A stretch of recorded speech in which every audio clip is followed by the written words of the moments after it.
Here I am, here I am. I am surrounded by so much. And today's video is called In the Defense of Prepping. In the defense of food prepping. Here I am. So I want to do some work today in my pantry. Now, as you all know, this is my main pantry, but I have a couple of them. And I haven't done any videos recently on prepping. And we're going to do some studying in this book, and I'm going to share with you my thoughts on food prepping and how I will defend it. This prepping room is a combination of 2.5 years of prepping. So this all is only from 2.5 years of prepping. And I'll be the first one to tell you, it cost me very little money. So everybody asks me, well, how in the world can you have this much food and prepping and it doesn't cost you a lot of money? Well, let me explain. I grow a lot of my food. In fact, I grow most of my food unless I can get it really cheap, discount. Now, in the area I live in, I'm very blessed, as you know, to find a lot of discounted food.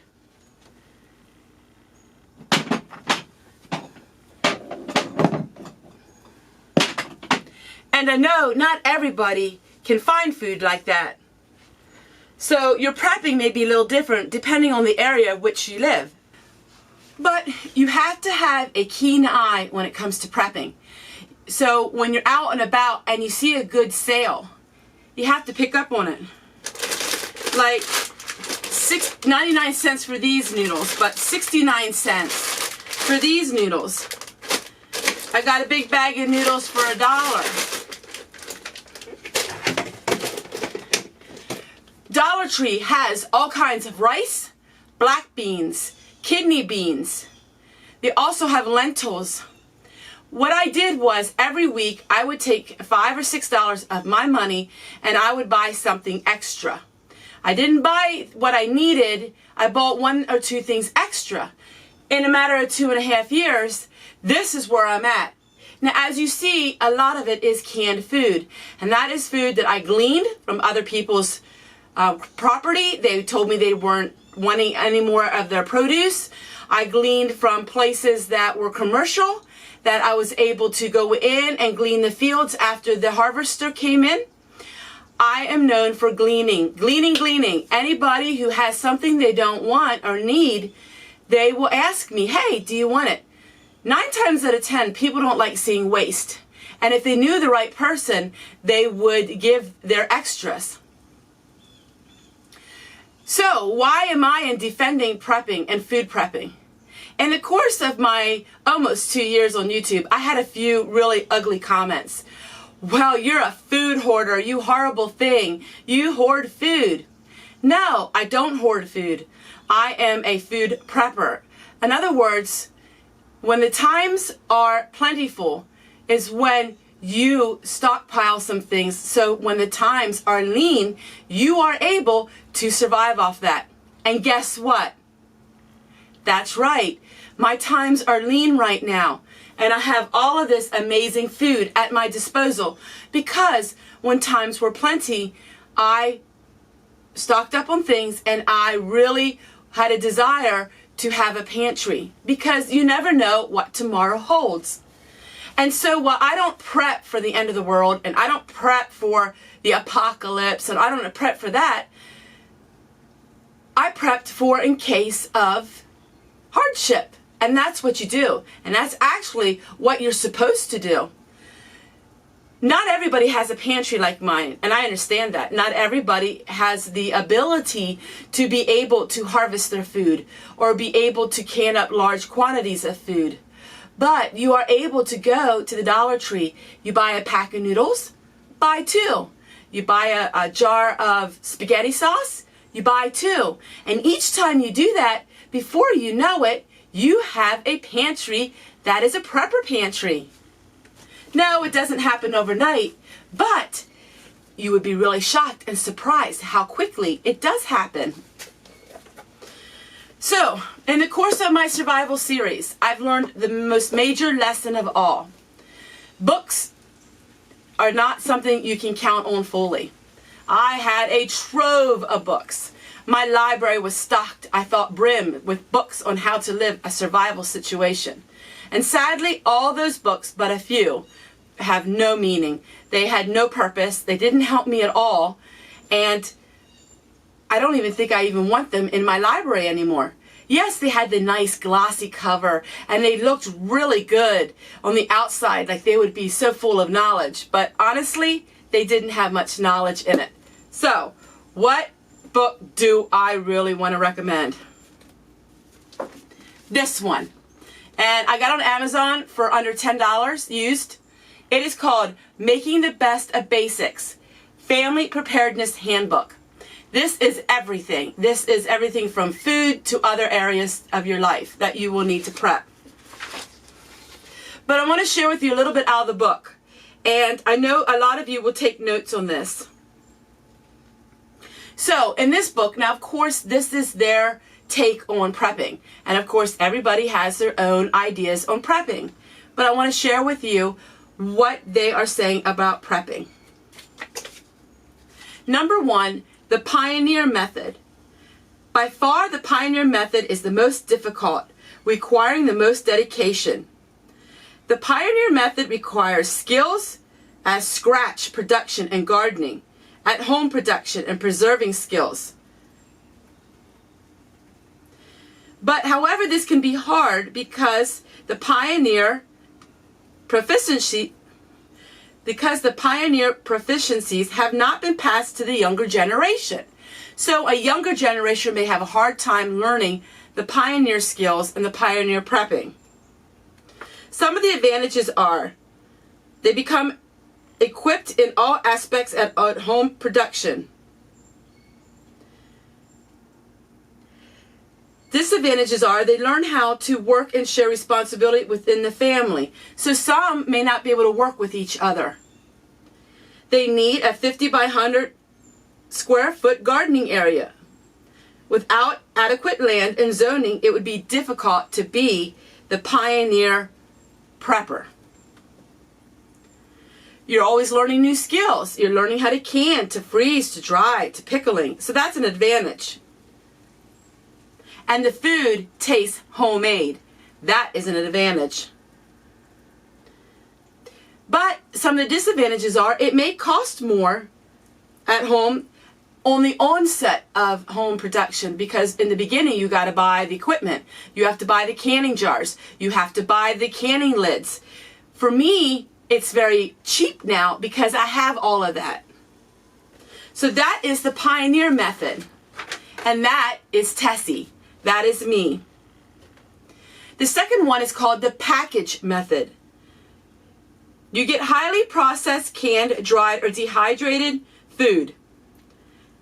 It's long life, and it's guaranteed to store many years. So these things can last a long time. It's easy to acquire. You can buy it anywhere. And it's things that you would normally consume. So all of these things are advantages on the Package Method. But the disadvantages are expensive per serving. You break open a large can of wheat or barley or rice or beans, and then what do you do with it? There's no pain in getting it, so what do you gain? In other words, you have no satisfaction in producing it.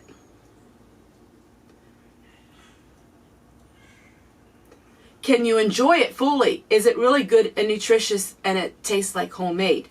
So those are the things to think about if you want to be a package prepper. Here is the Pantry Method. It's the most economical, practical method. You can start this method at any grocery trip. You eat better, you become more practical. You start small and grow as your budget permits. You always have the necessary foods. You become urban self-reliant. It's easy and it's healthy, and you can budget your resources. In the Pantry Method, what are your disadvantages? It requires a long period of time to build up your preserves. You must shop efficiently, constant given attention to sales. You may have to prepare foods with unfamiliar ingredients. You have a financial commitment. And it requires attention and detail. So you need to be organized. You need to know what you have and what you don't have because you're going to the store to buy it. So those are some of the disadvantages. So we have the pantry method, the package method, the package method, and the pioneer method. And of course, you don't always stick to, solely on those. But as you would know, I probably would be considered the pioneer method because I grow my own food and I have more of the homestead type background. So those are 3 areas to look on if you want to be a prepper. What kind of prepper do you want to be? Are you going to preserve your own food? Are you going to buy all of the prepped food already? So the survival cans and the survival already prepped for long storage. Or are you going to go to different stores, discount stores, and stock up on foods that you find on sale? Or are you all of 3? I do not buy survival food. I bought 1 5-gallon of food. It was $80. It was nothing special, and I will show that. Right now we're having 4 days of heavy rain, so I can't be outside. It's been really a struggle to try to get my outside work done. So when I'm done with that, I'm going to go ahead and I'm going to open up one of those 5-gallon buckets and show you what's in it. So I am typically your food prepper. Now I do prep on some medical supplies, but I don't prep on a lot of them. I choose to use holistic ways to combat bacterial infections and combat some of those infections. Now, of course, I do have some commercialized medications in the background because we all know there are some things in our life that could happen that we would need something stronger. But I realize the longer you rely on medications, the weaker your body can become, and so maybe some of these holistic approaches wouldn't work because your body is so used to the medical medication. So I'm going to show you some other things that I do. These came from Walmart. Some places charge you $1 or $2. I am very pleased and happy that my friend and sister Susan got me a whole bunch of them for free. So that has been a real blessing in my life. But there's another way we can do things. So as you see here, I did a lot of videos. I have a lot of videos covering all forms of prepping. But we have oatmeal here. And at that time, I was able to get some of this stuff. And we have rice and beans in these Mylar bags. Now, these Mylar bags will last longer than the buckets. So I am tending to use all of the things in my buckets first. And then the Mylar bags will always be for long-term storage. I'm living on my preps. And you're going to find videos not so much on how to buy preps, but how to live off of preps. Because let's face it, you can prep all you want, but if it's food you're not going to eat or you don't know how to make it, it doesn't do you any good. And so we need to learn how to use our preps. Now for me, my prep foods are all things that I can just heat and eat. This is navy bean soup, pickles. I mean, I have everything here. People ask me, what all do you have? Well, I pretty much have everything that you would eat or go to the grocery store with. And so that is some of the things that I have. I have ham and bean soups, lots and lots of soups, because soups are something that you can just eat right out of the jar. Chicken, I have lots of chicken. As you know, I get chicken very reasonable. But I'm only going to go with about 2 to 3 year rotation. So you're not going to see food that is over 4 years in my pantry because we do eat our food. The whole point of prepping is this. There's no reason in the world to go ahead and buy all of this food and never use it because it's going to get old and spoil. Unless you are buying prep food that is already generated for a 25-year shelf life. So if you are a pantry prepper and you go to the store and you find discounts like I do, that food really should be eaten up within 3 years. And that food is not food that's going to last you 25 years generally. Now, there has been some discussion among the preppers about how long certain items last. That is for everybody's difference. Because in my climate, my noodles could last me 20 years if I put them even just with bay leaves and with some oxygen absorbers and things like that. Because I don't live in a climate that would be extremely humid, and I also have winters. And so my climate is not hot 24/7. If you're living in a climate like in Florida, that's going to be a totally different way of prepping. You're going to prep a little different. So you're going to do things a little different. So to say what one person can do and one person can't do, we are all individuals, and so our prepping is all individualized. We cannot have any set rule for prepping. I don't know a whole lot about prepping in other areas. I don't know about weapons. I don't know about certain things like that. I'm a food prepper. I prep food, and I prep water, and I prep herbal remedies. That is what I do. I am an old-fashioned Amish type prepper. So that's me. I know some of these preppers came on my channel through a really good friend of mine, and I don't prep like that because that's not my skill, nor is that what I would say I'm more expert in, and I'll be the first to tell you that.